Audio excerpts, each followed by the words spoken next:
Hi, it's Elaine Grundy from the Reiki Center, and in this video we're going to look at the quality of Reiki that is automatic. So sometimes I mention the fact that Reiki is really a very automatic process, that there is no special gift required to activate Reiki apart from being in the presence of somebody that can give you an attunement. Now, I do also discuss attunements, but essentially it is the rather strange or mystical part of Reiki that all of us struggle to really articulate. That aside, once you have Reiki flowing through your hands, the experience really is of an ongoing flow of the energy through your system. An idea or example of automatic is the fact that whenever you apply Reiki to yourself, it just switches on by itself. And I use the term switch on because that's my own experience of it, is as I'm talking to you now, my hands are waving around and I'm not particularly aware of any flow of energy through them. But then as soon as I place my hands on my own body, I become distinctly aware that there is this pulsation, this tingling, and under my hand is a sensation of heat. Now, I did not get this before I had Reiki in my system. It's not a sensation that I had growing up, and it's not a sensation I had in my 20s until I came to my first Reiki 1 class. So for me, it's definitely a difference in terms of before I had Reiki and after.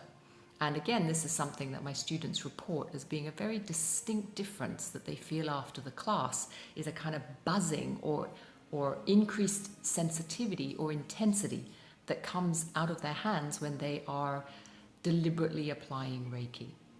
But I use the term automatic because sometimes you can go into situations, and a very common one is walking into a low energy environment such as a hospital, or walking into an environment that requires a lot of healing of some form, a clinic maybe.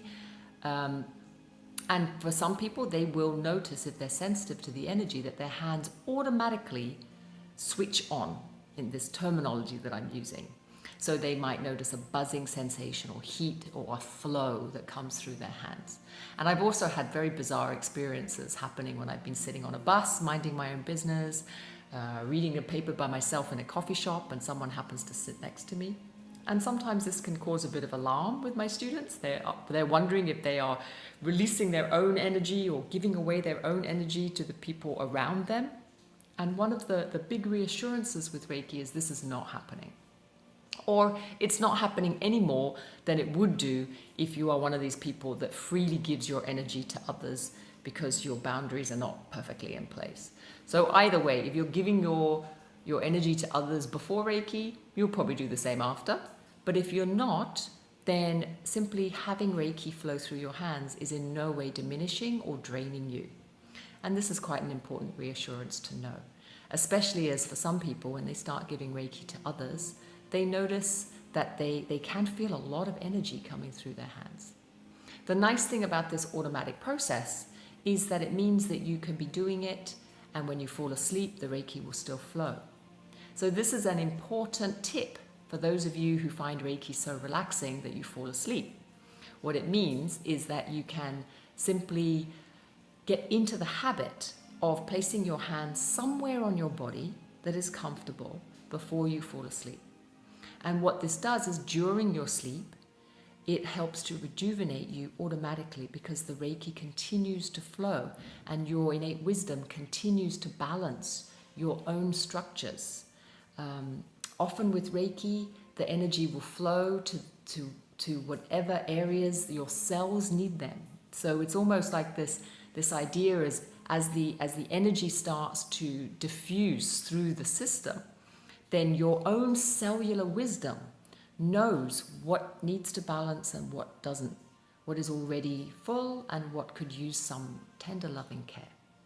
From this aspect, this automatic process of Reiki is very, very useful.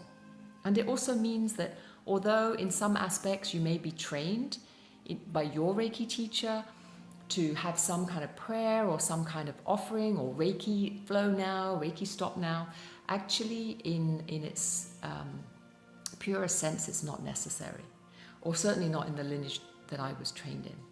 So you can rest assured that if the Reiki is switching on and off by itself, that this is a very natural process of the Reiki, that nothing is going wrong, that nothing is kind of funny.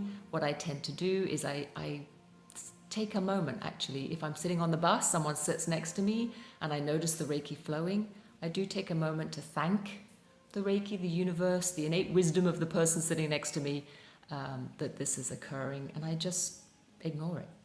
So it's nothing to be alarmed about either. But it's a very nice part of Reiki that means that wherever you're going, you are essentially benefiting those around you if they need it. And if they don't, then nothing special really happens. I hope that's been helpful.